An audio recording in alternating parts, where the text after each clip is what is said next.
দাড়ি টুপি আর নামাজ রোজা দেখে, দাড়ি টুপি আর নামাজ রোজা দেখে যদি জান্নাত সাব্যস্ত করত, তাহলে আপনি মুনাফিকের সর্দার আব্দুল্লাহ ইবনে উবাইকে নেবেন কোথায়?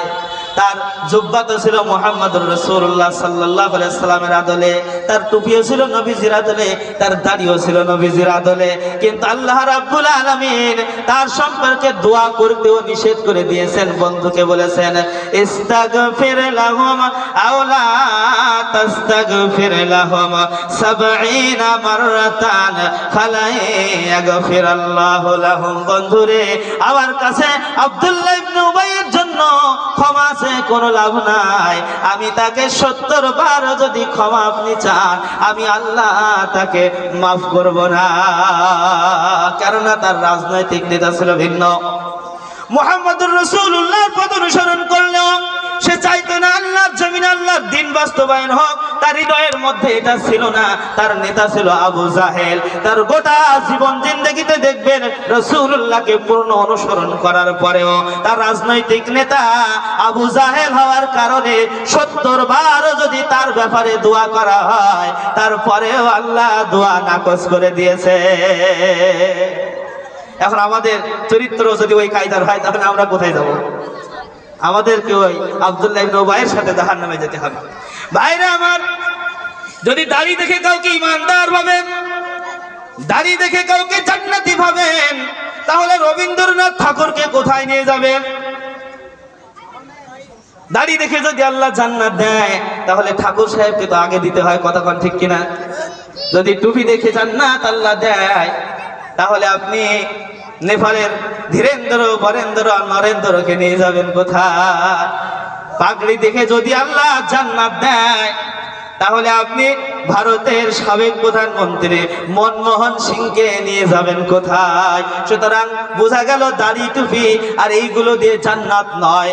আল্লাহর জমিনে আল্লাহর দ্বীন বাস্তবায়নকে ব্যতি রেখে যদি শুধু এই কাজগুলো করতে থাকি, আল্লাহ রাব্বুল আলামিন আমাদেরকে কোনোদিন ক্ষমা করবেন না। সুতরাং সব কিছুর পাশাপাশি আল্লাহর জমিনে আল্লাহর দ্বীন বাস্তবায়ন হোক, এই বীজ যতদিন না পর্যন্ত আমার কলবের মধ্যে বপন করতে না পারবো, ততদিন পর্যন্ত আল্লাহর জান্নাতের আশা করা যাবে না। আল্লাহ রাব্বুল আলামিন এজন্য আমাদেরকে বুঝিয়েছেন, ও আমার বান্দারা রে, আমি যে সমস্ত ইবাদত তোমাদেরকে দিলাম, সব ইবাদত গুলো পূর্ণরূপে পালন করতে হবে। কোরআনুল কারীমকে যদি মেনে নাও, তাহলে সম্পূর্ণরূপে মানতে হবে। কিছু মানলাম আর কিছু মানলাম না, এটা করলে আল্লাহর আযাবের শাস্তির সম্মুখীন হতে হবে।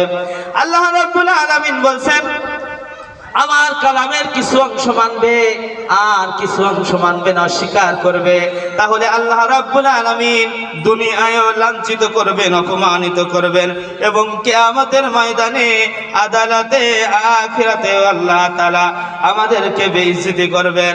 এজন্য সব কিছু মানতে হবে। কিনা কোনো কিছু বাদ দেওয়া যাবে না। আল্লাহ রাব্বুল আলামিন এবার বলছেন, এই তাআরুফ পাওয়ার পরে, আমার পরিচয় আর পরিচিতি পাওয়ার পরে আমার সাথে ভালোবাসার সম্পর্ক স্থাপন করতে হবে। যদি আমার সাথে ভালোবাসার সম্পর্ক স্থাপন করতে চাও, তাহলে নামাজে দাঁড়িয়ে যাও। এই নামাজ যদি আমার ভালোবাসার সম্পর্কে হয়ে থাকে, তাহলে এই নামাজ তোমাকে জান্নাতে পৌঁছায়া দিবে। আল্লাহ রাব্বুল আলামিন আমাদেরকে জানান কিভাবে তোমরা রবের সাথে সম্পর্ক তৈরি করবে। আল্লাহ তাআলা জানিয়েছেন, ওয়াসজুদ ওয়াক্তারিব, ও বান্দা সিজদায় দাও আর রবের অতি নিকটবর্তী হও, কাছাকাছি হও। সিজদা ছাড়া রবের কাছাকাছি হওয়া যায় না, নামাজ ছাড়া রবকে পাওয়া সম্ভব না।